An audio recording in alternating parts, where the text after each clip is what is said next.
times like these that make me wish I could run away and never look back.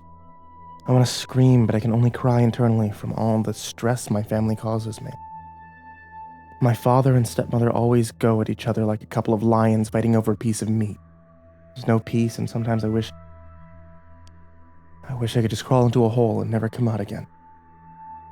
I desperately pray to God that every day would get a little better, but it never does. Nothing ever gets better. The only thing I look forward to anymore is sleep. Constant oppression and neglect from my stepmother only increases with every passing day. Sometimes I can't help but lie in bed and wonder if my family or friends would ever miss me. People cry, or just move on. The only love I remember feeling was from my father, but lately things have taken a turn for the worse. The fights have gotten more violent, and there were days I would find him crying, praying for a miracle to happen. As it grew dark out, I realized I'd been sitting in my room listening to them for several hours.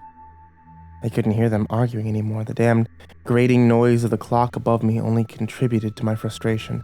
That eerie silence heightened my anxiety until I couldn't take anymore. I got to the door, and before I could get to the doorknob, it swung open. It was my dad. Beaten, broken, and bruised. I gazed up at his tired face as I slowly walked towards him. Then and there, I decided enough was enough.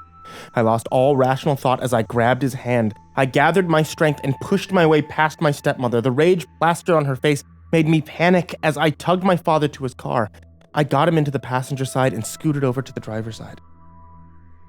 I frantically locked the doors as I looked for my father's car keys. I could hear my stepmother growling words as she cursed my name.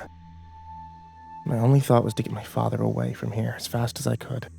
I panicked as I struggled to find the keys in the little light that I had. A sudden loud bang on the driver's side window sent me into a state of shock as my eyes snapped back to it. I screamed in terror as my mother slammed the baseball bat against the window again and again. This must have been enough to finally snap my father out of his haze. He suddenly grabbed me and shoved me out of the seat. He had grabbed his keys from the glove compartment and started the car before speeding off, leaving a trail of smoke and skid marks behind him. My panic only heightened as we flew down the road.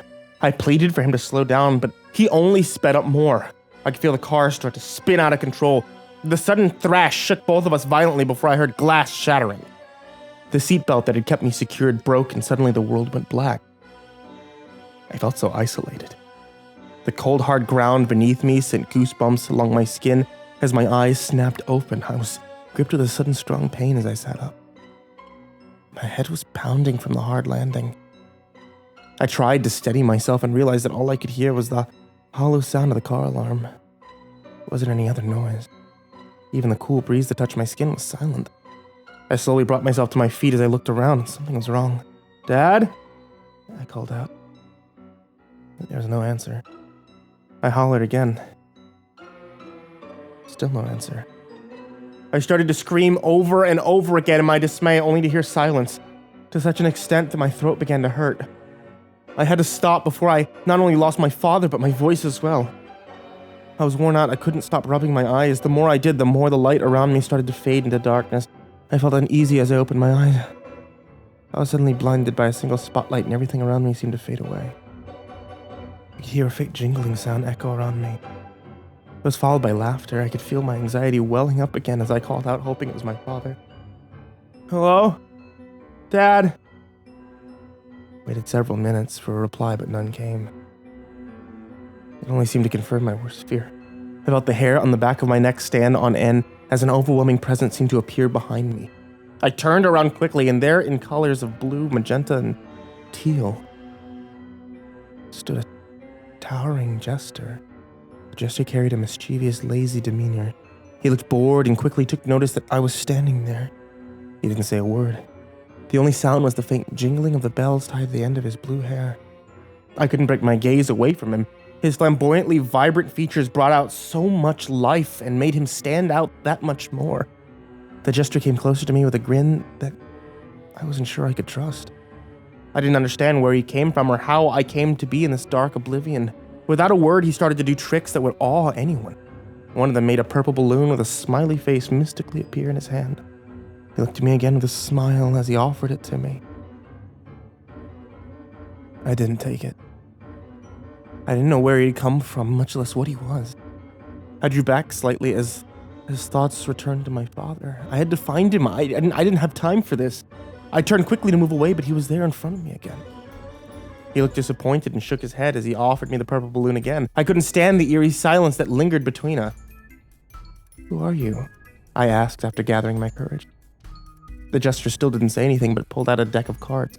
I asked him again, and this time he pulled out a card with a letter on it. It started to dance around him, and with each following question, he'd pull out another card. I glared at the cards and spelled out the name that he presented to me. Candy. A candy pop? I asked. The only response he gave was his wide grin. I didn't know why each time he smirked, it sent chills down my spine.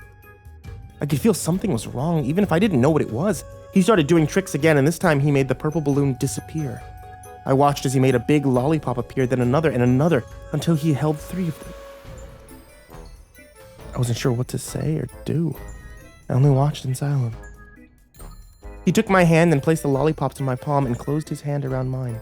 Once again, he made that same purple balloon reappear and backed away.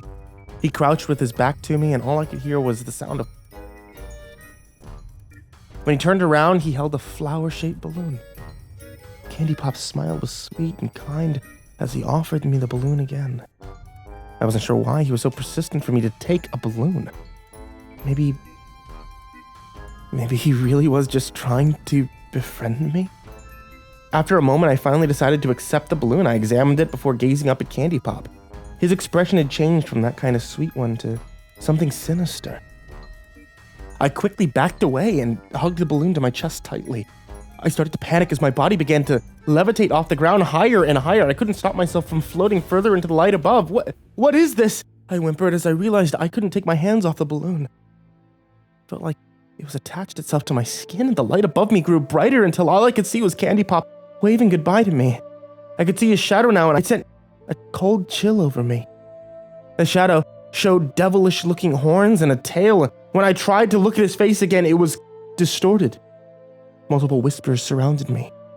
I felt my head spinning. I closed my eyes tightly, wishing whatever was happening would stop. Alex!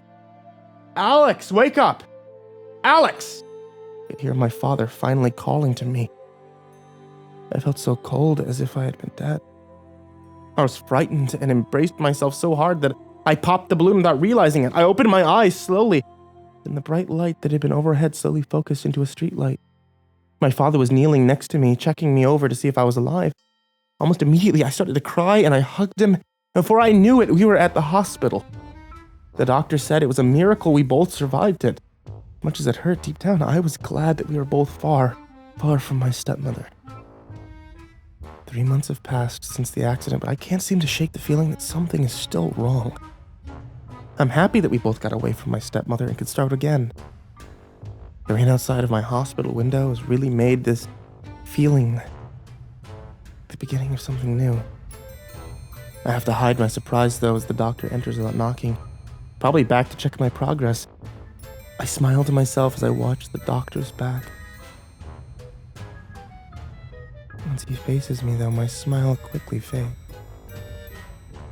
He's holding something in his hand as he quietly spoke to me. "You popped the last balloon I gave you. But do not worry, Alex. I got you a new one."